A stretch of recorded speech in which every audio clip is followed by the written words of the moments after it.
Hi my friends, welcome back to പുതിയൊരു വീഡിയോയിലേക്ക് എല്ലാവർക്കും സ്വാഗതം. നമ്മൾ ഇന്നിവിടെ സംസാരിക്കാൻ പോകുന്നത് കർണാടകയിലെ ഹാസൻ ജില്ലയിലെ നുഗഹേള്ളിയിൽ സ്ഥിതി ചെയ്യുന്ന ഒരു പുരാതന ക്ഷേത്രത്തെ പറ്റിയാണ് പറയാൻ പോകുന്നത്. നുഗഹേള്ളിയിലെ ലക്ഷ്മി നരസിംഹ ക്ഷേത്രം AD 1246 ഹൊയ്സാല സാമ്രാജ്യത്തിലെ രാജാവായ വീരസോമരേശ്വരയ്യരുടെ ഭരണകാലത്ത് സൈന്യാധിപതിയായിരുന്ന ബൊമ്മന്ന ദണ്ഡനായകനാണ് നിർമ്മിച്ചത്. പുരാതന കാലത്ത് നുഗഹേള്ളി പട്ടണത്തെ വിജയസോമനാഥപുരം എന്നാണ് വിളിച്ചിരുന്നത്. ബൊമ്മന്ന ദണ്ഡനായകൻ്റെ കാലത്ത് ഇതൊരു പഠനസ്ഥലം ആയി പ്രാധാന്യം നേടി. അഗ്രഹാര എന്ന ക്ഷേത്രപ്രദേശത്തിന് ചുറ്റും താമസിക്കുന്നവരാണ് ക്ഷേത്രം പരിപാലിക്കുന്നത്. ബ്രാഹ്മണർ നിർമ്മിച്ച ക്ഷേത്രത്തിൽ പൂജകൾ നടത്തുന്നതിനും പരിപാലിക്കുന്നതിനുമായി ഭരണാധികാരികൾ അവർക്ക് ദാനം ചെയ്ത ഒരു പ്രദേശമാണിത്.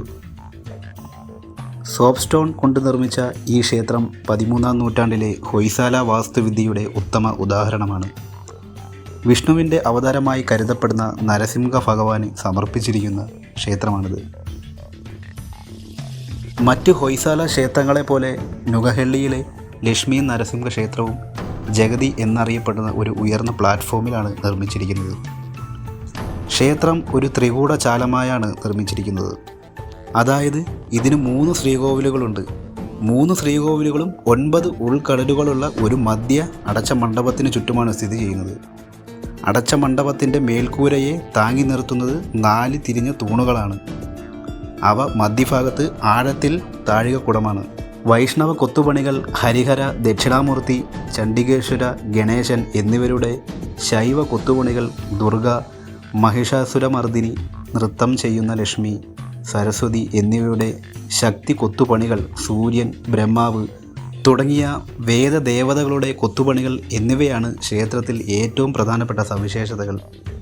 ഭാഗവത പുരാണത്തിലെയും ഹിന്ദു ഇതിഹാസങ്ങളിലെയും രംഗങ്ങൾ താഴത്തെ ഭാഗത്ത് കാണിച്ചിരിക്കുന്നു. ഹൊയ്സാല കലാകാരിയായ മല്ലിത്തമ്മ നിർമ്മിച്ച് ഒപ്പിട്ട കലാസൃഷ്ടികൾ പ്രത്യേകിച്ചും ശ്രദ്ധേയമാണ്. ക്ഷേത്രത്തിൻ്റെ മേൽക്കൂര ഒരു ചതുരാകൃതിയിലുള്ള പ്ലാൻ പിന്തുടരുന്നു.